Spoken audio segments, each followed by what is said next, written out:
Bonjour, je suis Jérôme Effred, ludodida, je suis professeur des écoles. Ma mission, ton plaisir d'apprendre. Aujourd'hui, dans ce ludo-tuto, je te présente 20 astuces anti-trac. 20 astuces pour lutter contre le trac. Alors le trac, c'est la peur que l'on ressent quand on va affronter son public.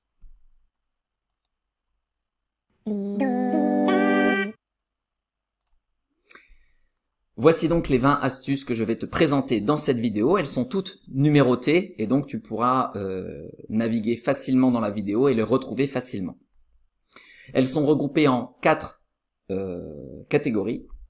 Les astuces avant, sous-entendu bien avant la représentation, juste avant, donc juste avant de réciter. Les astuces pendant que tu récites, tu peux faire des choses aussi pour gérer ton stress, pour gérer ta peur. Et puis les astuces après. Voici ici le même sommaire mais présenté sous forme d'une carte mentale. Tu verras que chaque astuce est associée à une petite image dans la vidéo. Et donc une fois que tu auras regardé la vidéo entièrement, avec cette carte mentale, tu pourras facilement te remémorer toutes les astuces et puis retrouver celles qui t'intéressent ou voilà. Nous allons commencer par les astuces avant la représentation, donc bien avant, ce qu'on peut faire pour se préparer le plus efficacement. Alors, première chose, déculpabilise-toi. Tout le monde a le trac, donc il faut commencer par accepter son trac. Tout le monde a le trac. Même moi, là, je suis en train de te parler à travers une caméra, j'ai un petit peu le trac. J'ai une petite peur en moi, voilà, c'est comme ça. Il faut l'accepter, et c'est déjà une première manière de la surmonter. 2, astuce numéro 2, réponds à ces questions. Quel est le pire qui pourrait m'arriver? Quelle est la pire chose qui pourrait t'arriver pendant que tu récites ta poésie? Ok? Qu'est-ce que je pourrais faire si cela m'arrivait? Il y aura sans doute des moyens que tu peux trouver pour contourner ça. Imaginons si tu as peur de bafouiller. Eh bien, il y a des choses que tu pourrais faire si cela arrivait pour éviter que ça te fasse trop peur, que ça te gêne trop. Est-ce que j'ai déjà été dans cette situation dans le passé? Alors, pourquoi cette question? C'est si tu as déjà vécu quelque chose, une situation qui t'a stressé, eh bien, quand tu vas la revivre, ton cerveau il sera un petit peu habitué et donc tu vas mieux la vivre et donc elle va moins te stresser. Qu'est-ce qui est arrivé cette fois-là? Donc c'est important de te le remémorer, pour te souvenir, et ça va ainsi te rassurer. Tu vas voir qu'il s'est peut-être pas passé des choses si extraordinaires que ça. Est-ce que j'ai des expériences qui me montrent que cette crainte n'est pas toujours vraie? Alors peut-être il y a d'autres fois, si je reprends l'exemple de bafouiller, d'autres fois où tu as récité et tu n'as pas bafouillé, tu as donc des expériences qui montrent que des fois ça peut se passer bien et il n'y a pas forcément ce problème-là qui va se poser. Faut que tu en sois conscient et donc faut que tu le relativises. Ça peut aussi bien se passer, faut que tu te mettes dans cet état d'esprit-là. Astuce numéro 3, travaille bien ta poésie avant. Répète et répète et répète. Donc une fois que tu l'as bien apprise, cette poésie, bien apprise, vraiment bien apprise, que tu la connais bien, et va encore falloir la répéter et la répéter et la répéter pour que tu puisses te détacher de plus en plus du texte que tu es en train de dire et que tu puisses te concentrer sur justement la gestion de ton stress, la gestion de ton trac, la gestion du public et ces choses-là. Plus tu maîtrises ta poésie, plus tu vas être disponible pour gérer d'autres choses pendant que tu récites. Maintenant, si tu cherches des techniques pour travailler ta poésie, je te recommande vivement de visionner ma vidéo 31 techniques pour apprendre une poésie. Je te mets le lien dans la description, ça pourrait te servir. Astuce numéro 4. Répète dans les conditions les plus proches possibles de la récitation en classe.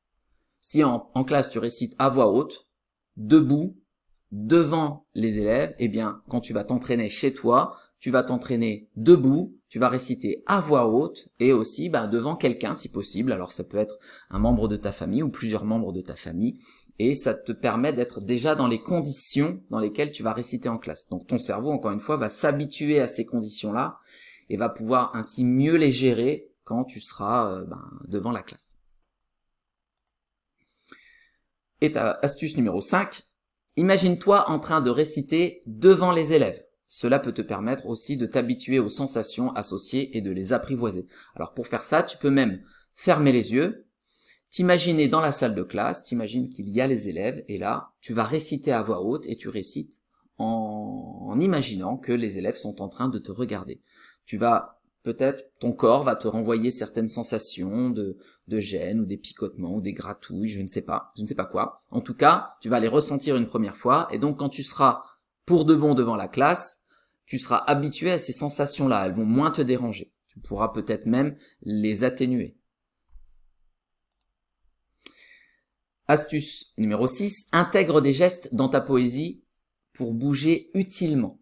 Souvent le trac, pendant qu'on récite, nous fait faire des gestes. Alors les gestes les plus fréquents que réalisent les élèves, ce sont un espèce de basculement comme ça sur les jambes. Donc on essaye d'éviter ça. Ça, ce sont des gestes inutiles. Ou alors on peut être amené à jouer avec ses doigts comme ça, ou à jouer avec un bouton ou une fermeture éclair. Tout ça, ce sont des gestes qui sont inutiles. Donc pour les limiter, c'est des gestes en fait qui ne sont pas volontaires, ils sont inconscients et c'est le stress, c'est la peur qui va les amener. Ils sont comme des moyens d'évacuer la peur. Ton corps a donc besoin peut-être de bouger pour évacuer le stress. Alors, au lieu de bouger inutilement, en te balançant, en faisant des mouvements, eh bien, tu peux imaginer essayer d'intégrer des vrais gestes dans ta poésie pour permettre à ton corps de libérer un petit peu la tension. Okay, et puis ces gestes pourraient même accompagner, appuyer ce que tu es en train de raconter. Ce seraient donc des gestes utiles, comme ceux que je suis en train de faire. Voilà. Maintenant, on passe à la seconde catégorie, les gestes juste avant. Donc juste avant de réciter, tu as quelques secondes de réciter, tu peux faire ces choses-là. Astuce 7, fais un tour de cours de récré en courant. Bon, alors là, il faudra que tu demandes à ton enseignant s'il est d'accord, ou ton enseignante. Mais ça peut te permettre de relâcher un bon coup la pression. Tu vas dans la cour, tu fais un tour de cours, tu cours même à fond la caisse. Et quand tu reviens, bah il y a un peu de cette surcharge d'énergie qui peut t'envahir avant de réciter, cette espèce de peur qui va créer du stress, qui va t'envoyer de l'adrénaline, ce trop plein d'énergie, il faut peut-être que tu l'évacues avant de réciter, ça peut être bien pour mieux le gérer. Donc le fait de faire un tour de cours le plus vite possible, ça peut te permettre d'évacuer un petit peu de ton stress. Ça peut être une solution. Astuce 8, dis-toi qu'on a le droit à l'erreur. Dans toutes circonstances, tu as le droit de te tromper, tu as le droit de faire des erreurs, tu as le droit d'oublier des mots pendant ta poésie, tu as le droit de t'arrêter en plein milieu, c'est tout, ça peut arriver, tu as le droit de bafouiller, tu as le droit de parler doucement à un moment donné, de faire des choses, voilà, comme ça, ce sera pas parfait, et ce n'est pas grave, voilà, les erreurs, elles vont faire partie des étapes pour arriver à quelque chose de vraiment super, donc c'est normal, il faut l'accepter, c'est comme ça, tu as le droit de faire des erreurs. Et même quand tu maîtrises bien une poésie, tu as encore le droit de faire des erreurs, il faut que tu acceptes cela. Astuce 9, bois un verre d'eau pour ne pas avoir la bouche sèche. Quand on parle beaucoup, là, depuis tout à l'heure, je te parle depuis quelques minutes, je commence à avoir la bouche sèche moi-même, donc pour ce qui peut être un peu désagréable, ce qui peut te déranger pendant que tu récites et te perturber, donc ça va participer au trac. Eh bien tout simplement tu bois un verre d'eau pour t'humidifier la bouche. Voilà, quelques gorgées suffisent, et puis comme ça tu as la bouche qui est humide quand tu vas commencer à parler, et tu ne seras pas dérangé. Astuce 10, échauffe tes épaules pour les relâcher plus facilement. Alors, souvent le stress qu'on peut ressentir avant de réciter, il peut s'exprimer dans les épaules. On peut avoir les épaules un petit peu comme ça, on est un petit peu tendu, on rentre la tête dans les épaules, on a un petit peu peur, comme si on avait peur. Donc, une première astuce, ça peut consister à les monter, les redescendre, les monter, les redescendre, plusieurs fois comme ça. On peut accompagner ça d'une respiration, mais je vais en parler après. Donc, le fait de un petit peu peut-être échauffer tes épaules, en faisant des petits moulins comme ça, en avant ou en arrière, ou alors en haut, en bas, en haut, en bas, ça peut te permettre d'évacuer une partie de la tension qui vient se loger à cet endroit-là. Astuce 11, prends une grande inspiration avant de te lancer et expire lentement.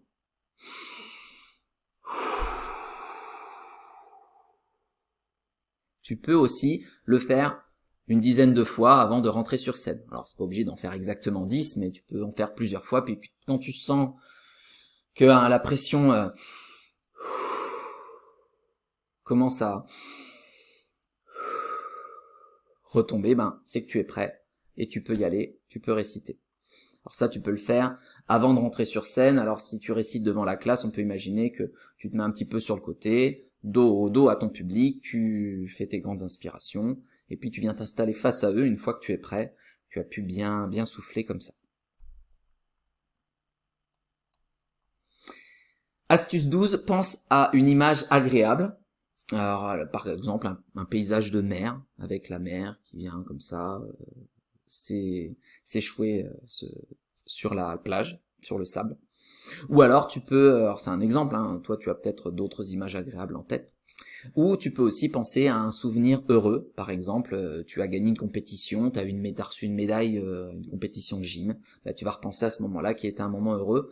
Ça va te mettre dans une condition, une bonne condition, un bon état d'esprit, un état d'esprit un peu joyeux, un peu serein, et ça peut participer de ta réussite après derrière. Donc ça, c'est un moyen de, voilà, je ferme les yeux, je pense un petit temps à mon image agréable, voilà, juste avant de réciter, je fais le vide, je ne pense plus qu'à cette image agréable, par exemple la mer.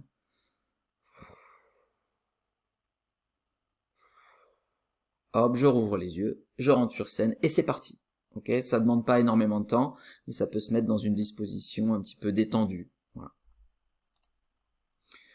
Astuce 13, souris. On dit que le sourire est un médicament de l'humeur. Donc, si tu te forces, même si c'est un sourire forcé, ça va fonctionner aussi. Donc, tu te forces à sourire juste avant de réciter.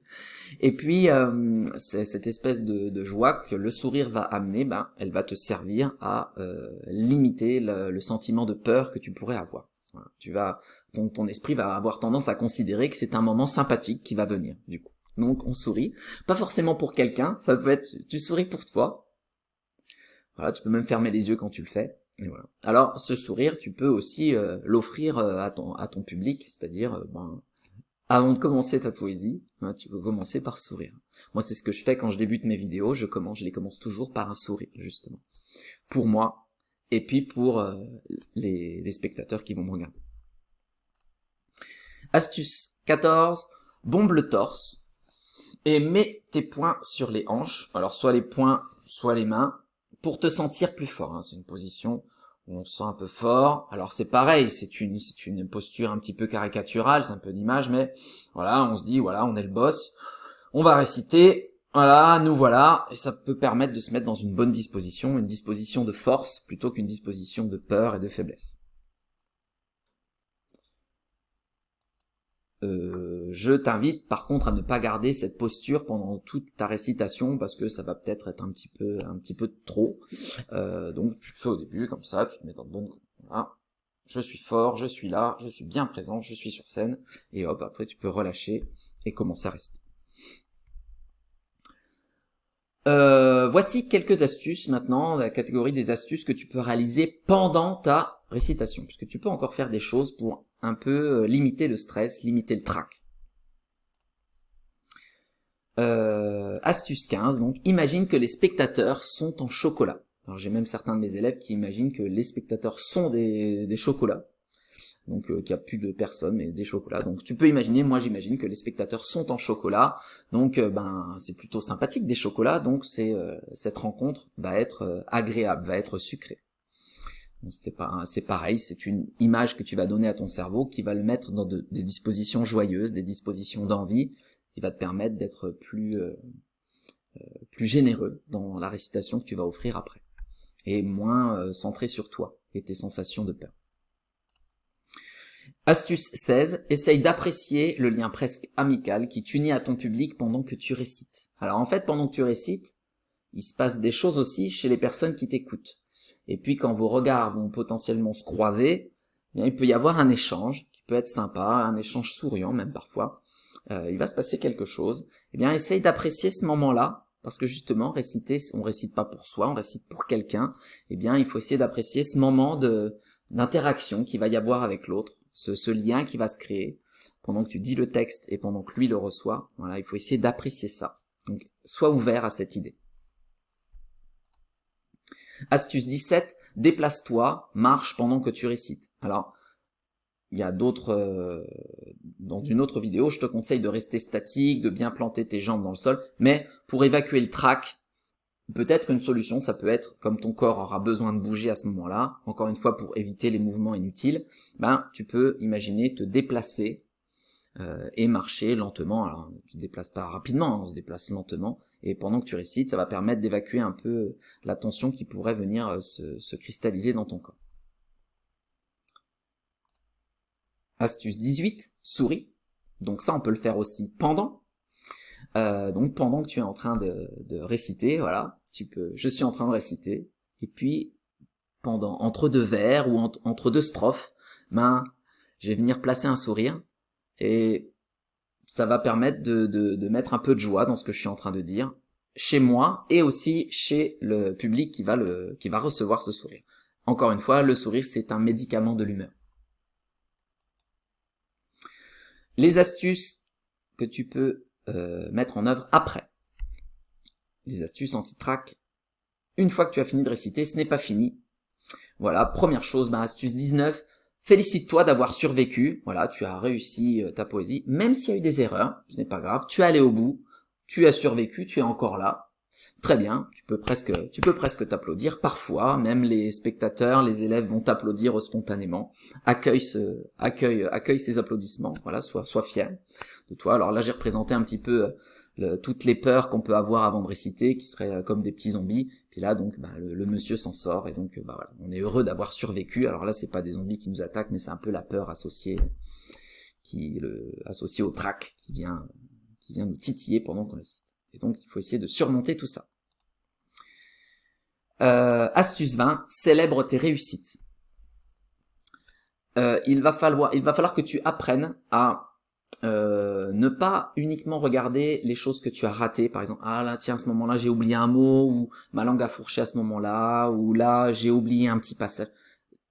Tu vas y repenser, certes, mais il y a sans doute beaucoup de choses que tu as fait et que tu as très bien faites. Peut-être que tu as réussi à bien parler fort. Peut-être que tu as réussi à bien articuler. Peut-être que tu as bien géré tes déplacements dans la salle. Peut-être que tu as réussi à regarder quelques spectateurs. Ça, c'est super. Ok ? Donc tout ça, il faut aussi le célébrer. Il faut te féliciter de ces réussites. Il faut que tu aies un regard sur ce que tu as fait de bien et que tu prennes le temps de te féliciter des choses qui ont été bien réussies. Si tu cherches la liste des compétences à travailler pour réciter une poésie, je t'invite à visionner ma vidéo 20 compétences pour bien réciter sa poésie. Je te mets le lien dans la description ci-dessous. Je t'ai donc présenté des astuces qui vont te permettre de lutter contre le trac avant, juste avant, pendant ou après ta récitation. Donc maintenant qu'on a tout vu, que chaque astuce a été associée à une image, avec cette carte mentale, tu peux rapidement, en la regardant, te remémorer les différentes astuces. Il n'est pas question de tout faire. Ce n'est pas le but. Le but, c'est pas de mettre en place les 20 astuces. Je fais les épaules, je souris, je respire, je bois un verre d'eau. Il n'y a aucun intérêt. Donc l'idée, c'est là-dedans, tu vas peut-être venir chercher 1, 2, 3 astuces qui vont toi t'aider à mieux gérer ton trac. Alors, tu peux aussi profiter du fait que tu vas réciter plusieurs fois dans l'année pour en essayer différentes et voir celles qui te conviennent le mieux. Si tu en trouves une qui te convient très bien, tu peux la garder et puis voilà, c'est super.